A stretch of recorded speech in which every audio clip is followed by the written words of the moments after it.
चेतना युक्त क्षण ऐसा ना जाए जिसमें भगवत विमुखता हो। बस इसी बात की साधना जीवन भर रही। प्रारंभ में गुरुदेव ने कह दिया जब तक चेतना है तुम्हारे में तो तुम्हारा जागृत अवस्था का चेतना युक्त एक भी क्षण व्यर्थ नहीं जाना चाहे। तो गुरु कृपा से यही प्रयास रहा है कि हमारा एक भी मिनट भगवान से विमुख न जाए।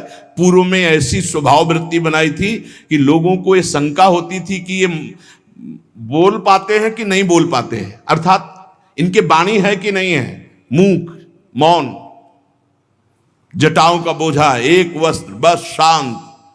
बुलाया गया, घंटा बजा तो पहुंच गए, प्रसाद ली, उसमें एकांत, हर समय मंत्राग। कथा में बैठे हैं, अनुकूल वचन आया तो सुन लिया, नहीं पूरा का पूरा सत्संग ऐसे ही चला गया। और हमारा मंत्र चल रहा है, एक क्षण भी मंत्र से बिलग नहीं। हमारा कर्तव्य है केवल चिंतन। चिंतन करोगे तो अभी मुक्त हो, अभी परिणाम में नहीं। अभी हम राधा बोल रहे हैं, अभी प्राण निकले, अभी श्री जी के पास पहुंच जाएंगे।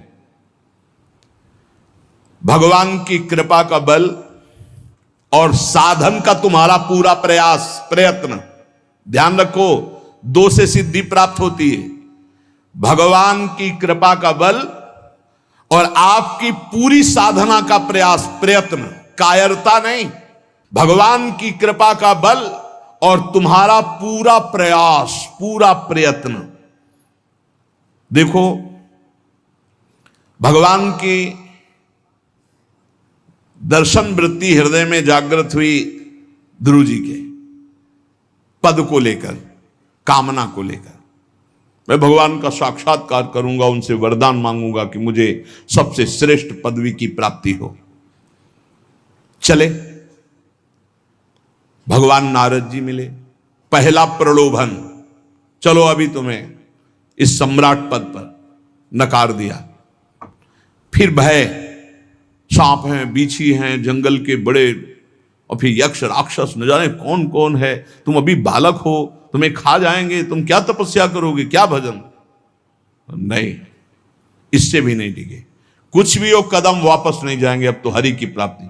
तो गुरु मंत्र दे दिया। 6 महीने बहुत ही देह भाव रहित होकर उच्च कोटि की साधना की। बालक होने पर यही मथुरा में, मधुपुरी में देह भाव रहित होकर के, क्योंकि जंगल में ऐसे ऐसे मच्छर बड़े बड़े ना, एक मच्छर मारे तो पूरा होश खराब हो जाए, पूरी चेतना जागृत। तो उस 5 वर्ष के राजकुमार के शरीर में कितने मच्छर चिपके रहे होंगे, क्या क्या भयावह। हमने तो सेनपुर में देखा, आसन लगाए बैठे, काला नाग सांप ऐसे फुसकार रहा है। पूरा दृढ़ निश्चय है कि अगर ये काटने का समय है तो काट लेगा, नहीं काटना तो बिल्कुल नहीं काटेगा, बैठे रहो। वो ऐसे पास से निकल गए, छाती से भी निकल गए हैं। निश्चय कि अगर काटना काट। सैकड़ों बिच्छू, कभी ऐसे डंक नहीं मारा। और अगर काटना हो मारना हो ना तो बढ़िया महल में बैठे हो तो वहां जाके काट लेंगे।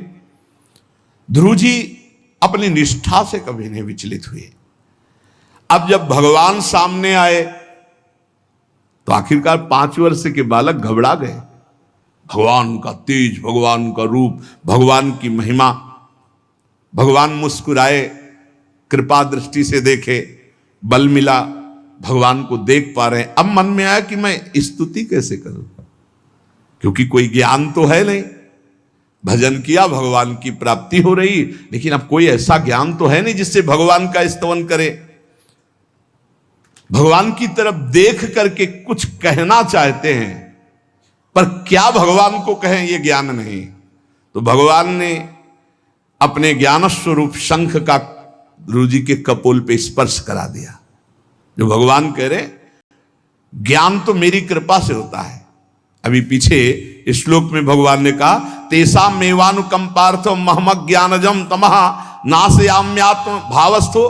अनात्म भाव का ये जो आत्मस्वरूप अनात्म देह में भाव आ गया है, इसके नाश का जो ज्ञान होता है ये भगवान की कृपा से होता है। जे भी संग छुआया दिव्य ज्ञान और भगवान की दिव्य स्तुति की। तो ये देखा जाता है कि भगवान की कृपा से ही साधक में दिव्यता आती है, दिव्य ज्ञान आते हैं। पर प्रयत्न अपना होना चाहिए। प्रयत्न था तभी तपस्या में आए, नहीं तो प्रलोभन में फंस जाते या भय में डर जाते। ना प्रलोभन में फंसे चक्रवर्ती सम्राट पद देने पर, और ना भय में फंसे कि सांप बिच्छी और सिंह खा जाएगा, इससे भयभीत नहीं हुए। और प्रयत्न इतनी जोर का किया, आप भागवत में पढ़ लीजिए, देह भाव रहित होकर कितना कठोर तप, 6 महीने में भगवत साक्षात्कार।